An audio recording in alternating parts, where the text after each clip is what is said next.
Alright, here we are guys at Nirvana Video Games, right off of Main Street here, Madison, Ohio.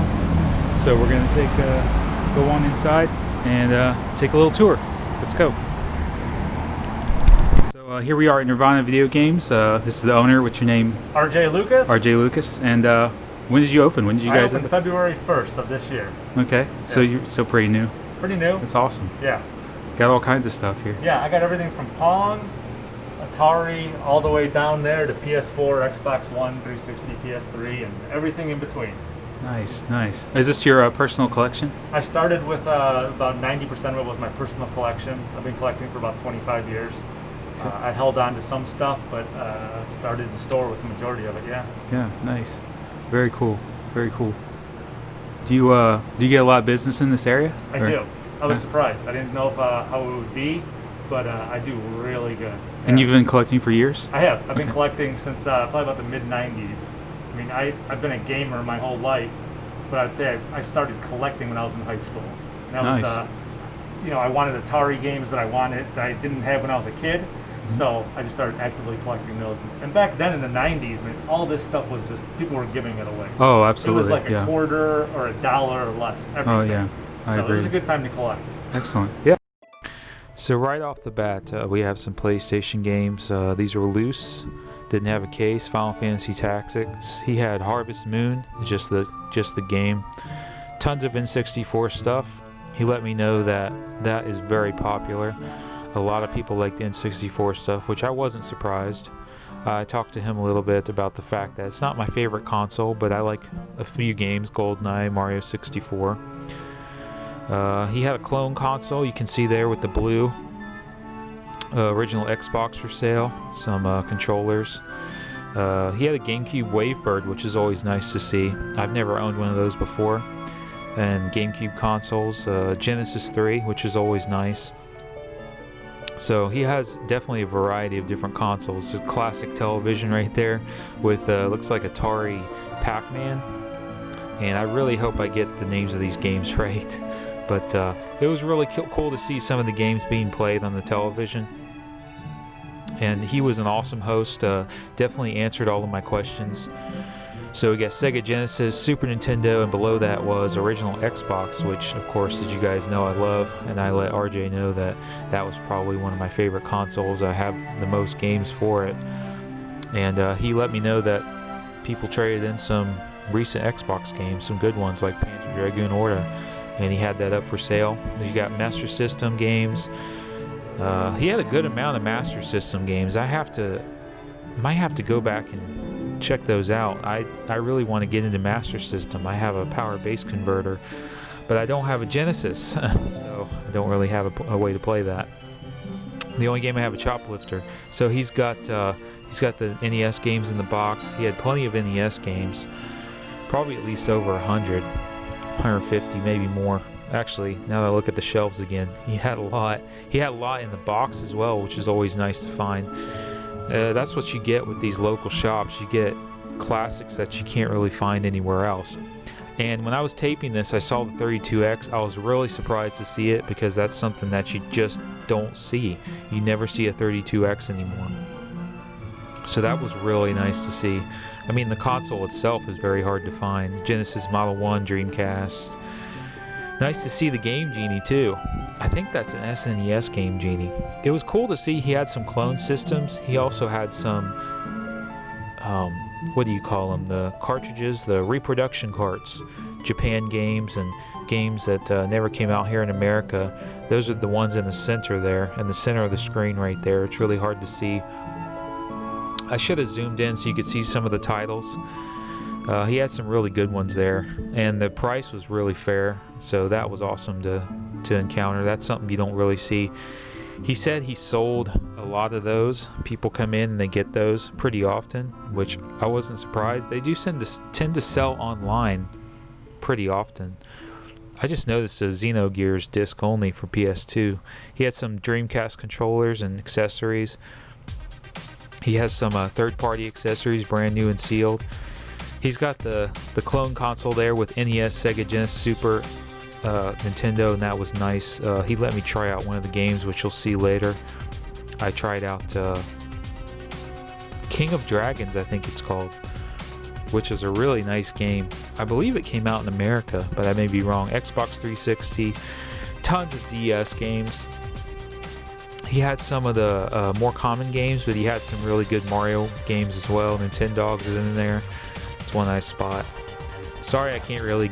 The footage, I wish I could have zoomed in. I should have zoomed in a little bit more. Right in the center there, with the cover, it's a multi-cart. It's a DS multi-cart. Got a ton of good ones on there, like Mario and Bowser's Inside Story, I believe was one of them. He's got Game Boy, Paperboy, Tetris, just classics right there. He's got Donkey Kong. He's got the Pokemon ones, which I didn't even notice when I was there the last time. I guess I just didn't pay attention to those. Pokemon's never been a favorite of mine. Nonetheless, a lot of people like it. I do believe that's Gargoyle's Quest, too. And he showed me some loose games, more Game Boy loose games he had, including some of the battery pack games. Those are nice to see. Pokemon Pinball, for example. There's Perfect Dark, which I'd really like to try that out one of these days. This had some of the more common titles in there, so of course the price was a little lower. I'm not really a Game Boy collector, or I think that I would be more interested in these, honestly. But it's always nice to see Game Boy Color games, that's for sure. Original Game Boy and Game Boy Color I don't really find too often, at least not the variety and the quantity that he had. He was really great about showing me everything. Just an awesome host, and this was a spur of the moment interview, so I really appreciate his courtesy, his friendliness, and he answered all of my questions. Didn't have a problem with that. Just an awesome guy, just an all-around really nice guy. Man, he's got Zelda in there. He had some DS consoles, so all kinds of stuff. I think I see Dexter's Lab. Yeah, I believe that is Gargoyle's Quest down there in the bottom right corner. I see Harvest Moon. I didn't notice that before earlier. PS2, Game Boy Advance consoles. I found his store via Craigslist, and I let him know. I mean, it looks so much smaller on the pictures. Right there in the shop, it just looks... It's absolutely amazing, just what he does with the space. He's got a decent amount of floor space, and he's got those nice glass cases, so you can really display what you have there, and the prices are easy to read.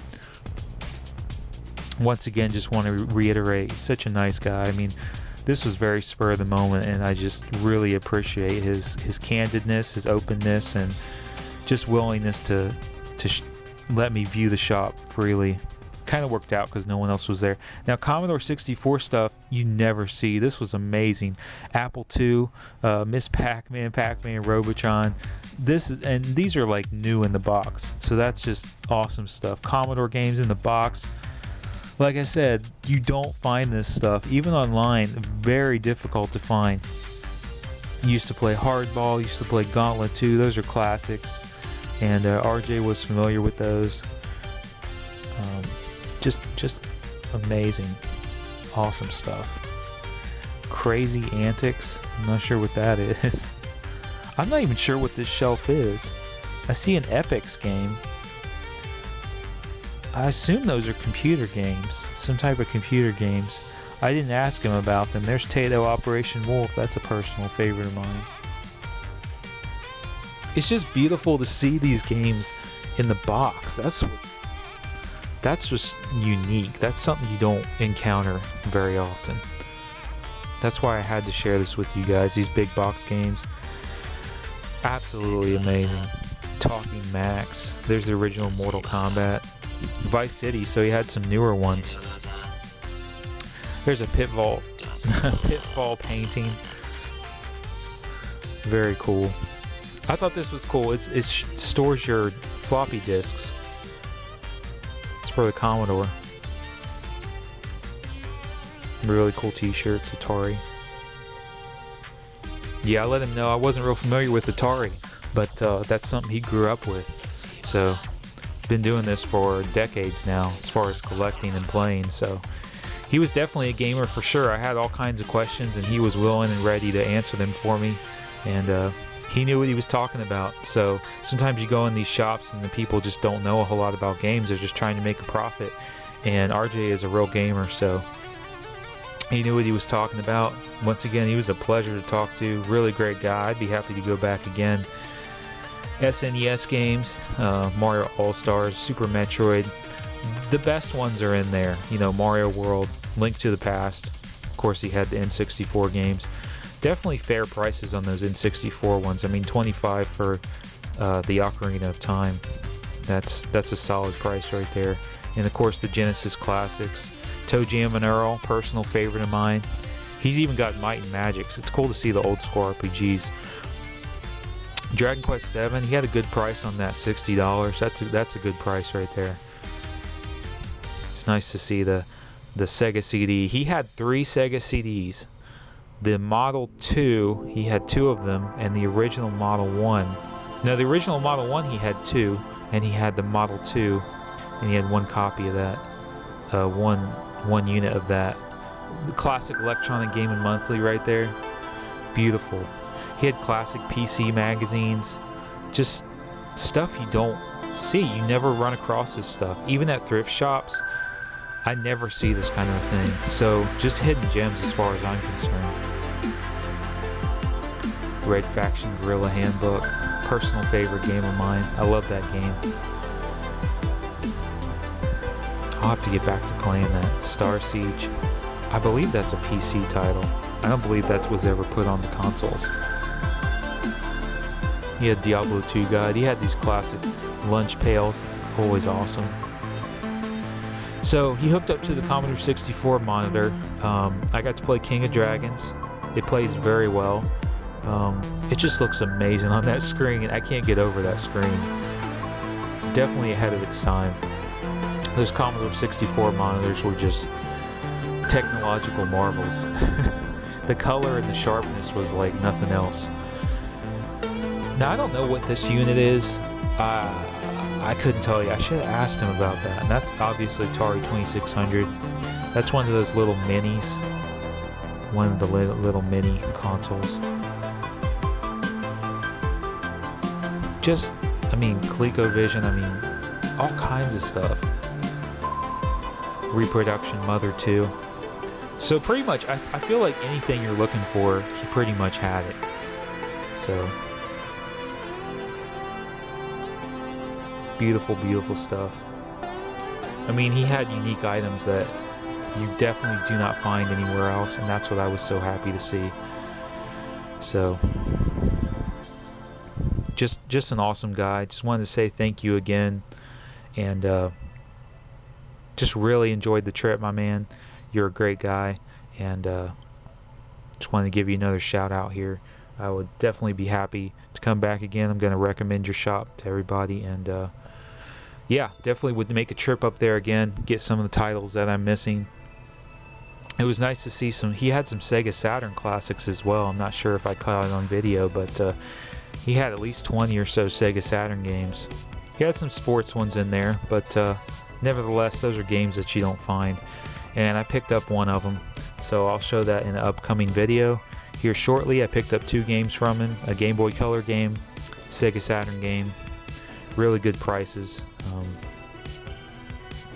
I can't say enough good things about you, man. It was really good to meet you, and I know it was totally off the cuff. It was something that I had halfway planned. I wasn't even completely planned with the questions, so I really appreciate your candidness and just your openness and willingness to allow me to look at your shop and interview you, man, because it was a real treat and a real pleasure. I just have a small tiny YouTube channel, but I've always wanted to do something like this, and I really got a blast out of it. Really had a great time. So I wish you well in your business endeavors. I'm sure you will do well. And I'm going to share the address with you guys right here. They are located in Madison, Ohio, small little town, not too far from Lake Erie, way up north, northern tip of Ohio. So definitely worth the trip as far as I'm concerned. I had a great time. And if you guys are ever in the area, you definitely check it out. If you're gamers, I mean, it's worth the trip. I'll just say that much. It's worth traveling to get to. if you're a gamer, you're going to enjoy it, every minute of it. So if you have any questions about the title or whatnot, you can reach him at his Facebook page as well. So thanks guys for watching. I really appreciate it. Once again, big thanks to RJ Lucas. Great guy, down to earth guy, cool guy. Pleasure to talk with you, pleasure to meet you, and I look forward to visiting your shop again. And yeah, that's it. Thanks guys for watching.